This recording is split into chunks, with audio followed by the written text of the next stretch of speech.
Tunísia, dezembro de 2010. Um vendedor ambulante pôs fogo no próprio corpo e morreu em protesto contra a cobrança de propina pela polícia. O povo se rebelou e foi para as ruas em amplos protestos no país. O movimento acendeu um barril de pólvora que explodiu em movimentos populares por outros países do Oriente Médio e Norte da África. Se alastrou pela Líbia, Egito, Argélia, Síria, Bahrein, Marrocos, Iêmen, Jordânia e Omã, em passeatas, greves, comícios, prisões, enfrentamentos com a polícia e até guerras civis. Uma onda de revoltas que ficou conhecida como Primavera Árabe, numa alusão à Primavera de Praga, onde movimentos populares obrigaram o governo comunista da antiga Tchecoslováquia a fazer reformas políticas, econômicas e sociais na década de 60. A Primavera Árabe foi a primeira grande onda de protestos democráticos do mundo árabe no século XXI, causada por problemas latentes em vários países, como desemprego, falta de oportunidade para as gerações mais jovens, repressão política, regimes ditatoriais e a concentração de poder e riqueza nas mãos de poucos. Diante desse quadro de aumento da violência, né, o que nós temos no mundo acontecendo hoje na política internacional? Ao contrário do passado, em que as guerras eram guerras entre nações, entre países, entre exércitos formais, como foi a Segunda Guerra, a Guerra do Vietnã, etc., hoje, sobretudo nos anos 2000 para cá, a maior parte dos casos de violência internacional elas estão ocorrendo dentro dos países. São guerras civis.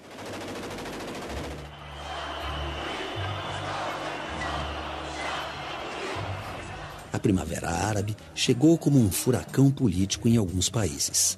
Em semanas, derrubou ditadores há décadas no poder, como o presidente Zine al-Abidine Ben Ali, da Tunísia, Hosni Mubarak, do Egito, e Muammar Gaddafi, da Líbia.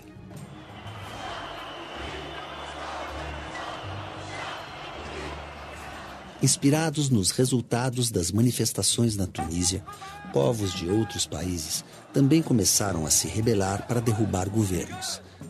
Na Síria, para depor Bashar al-Assad, na Argélia, para tirar Abdelaziz Bouteflika, em Omã, para destituir o sultão Qaboos bin Said, no Iêmen, contra Ali Abdullah Saleh, na Jordânia e Bahrein, para destronar os reis Abdullah II e Hamad bin Isa al-Khalifa.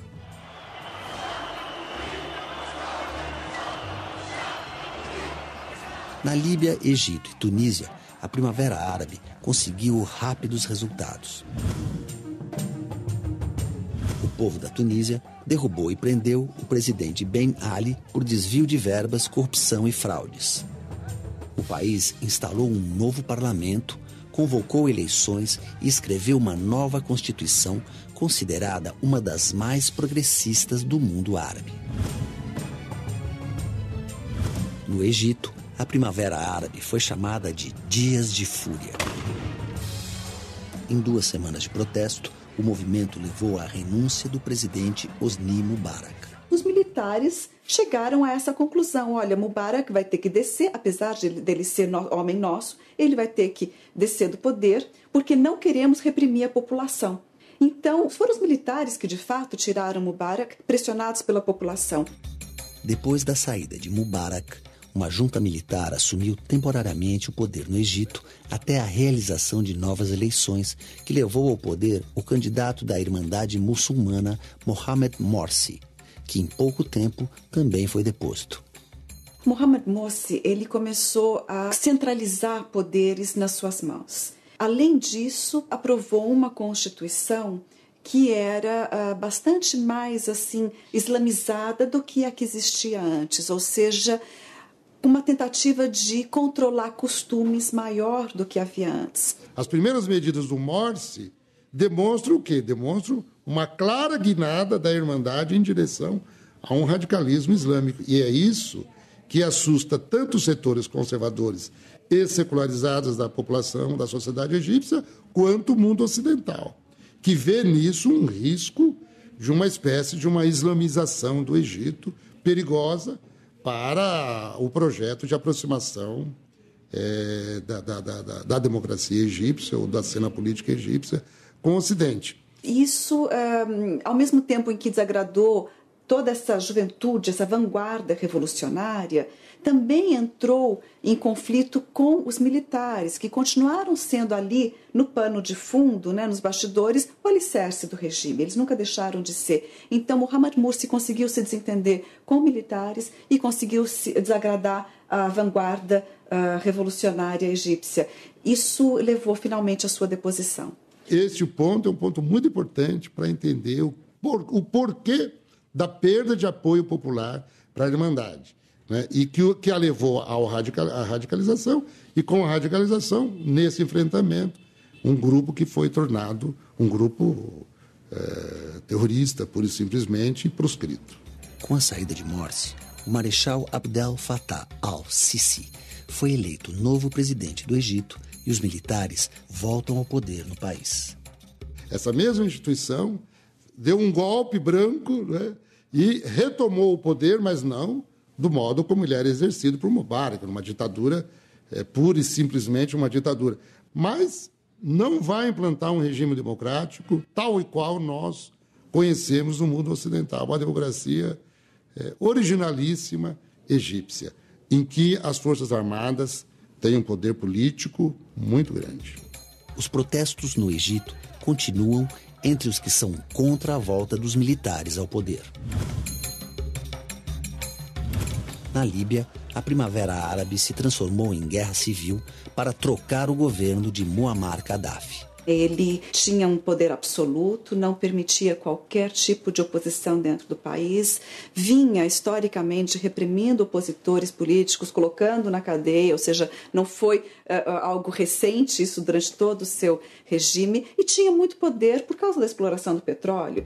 A situação na Líbia se agravou tanto que a OTAN, Organização do Tratado do Atlântico Norte, interferiu no conflito, aprovou o envio de armas aos rebeldes e a entrada de tropas estrangeiras no país em apoio às forças civis. A intervenção militar externa na Líbia gerou protestos pelo mundo. Dificilmente uma intervenção externa vai estar em sintonia exatamente com o que a população quer. E a democracia significa deixar que a população busque o seu caminho, que ela se autodetermine, que ela, enfim, dite as suas necessidades. Então tem uma parcela, né, da comunidade internacional que acha, não, deixe que eles se matem, porque nós não podemos intervir nos assuntos internos de um país.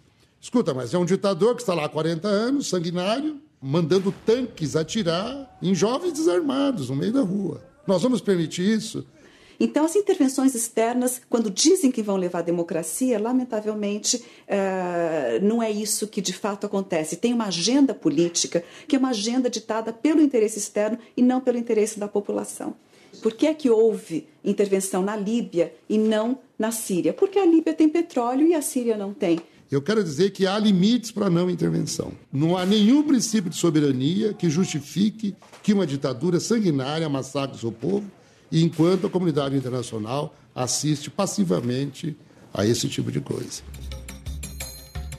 Nos confrontos, Gaddafi foi morto. O país formou um governo transitório, passou o poder ao parlamento e ainda vive violentos protestos de grupos fortemente armados nas ruas. E como explicar a Primavera Árabe em tantos países ao mesmo tempo? A chamada Primavera Árabe, ela não começou em 2011 e ela não terminou em 2013 ou 2014. Né? Porque todo o movimento social já existia antes, ele simplesmente irrompeu, ou seja, chegou na mídia, atingiu massas em 2011. Mas desde 2005, pelo menos no Egito, a gente vinha de um processo contínuo de lutas sociais, greves de trabalhadores e assim por diante. A Primavera Árabe formou uma sociedade em rede com a ajuda da internet. Mas eu acho que essa coisa da imagem em tempo real é muito forte. Então, a informação e a imagem em tempo real. Quer dizer, você ir lá no meio da manifestação enfrentando a polícia, apanhando da polícia e aquelas imagens sendo transmitidas. Essa conectividade e a possibilidade de que as pessoas possam se organizar agora através dessas redes virtuais, não necessariamente em partidos, aquela coisa mais convencional da política. Esse foi o fator diferencial na Primavera Árabe. A população teve um ganho importante, que é o ganho de experimentar reivindicar os seus direitos, de se politizar, de discutir política, de ir para as ruas. Então, esse ganho social, ele permanece. Sem dúvida nenhuma que esse é o novo mundo da política. A Primavera Árabe teve começos iguais, desfechos diferentes e, em alguns países, nem terminou. Hoje, as revoltas árabes, em geral, não só no Egito, mas nos outros países, estão sofrendo um processo de contra-revolta, de contra-revolução, enfim, uma volta a um fechamento até maior do que havia antes, dada a necessidade, pelo ponto de vista dos regimes, de reprimir e tentar acabar com o movimento de vanguarda da juventude, da população que estava e ainda está clamando por maior liberdade e direitos, enfim, justiça social.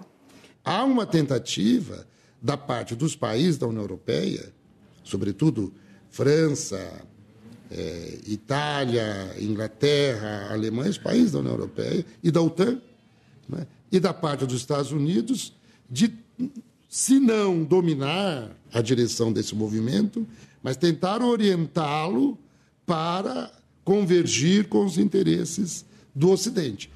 O exercício da democracia é um desafio permanente que só se aperfeiçoa quando é exercida e onde o ideal deve ser o bem-estar de todos.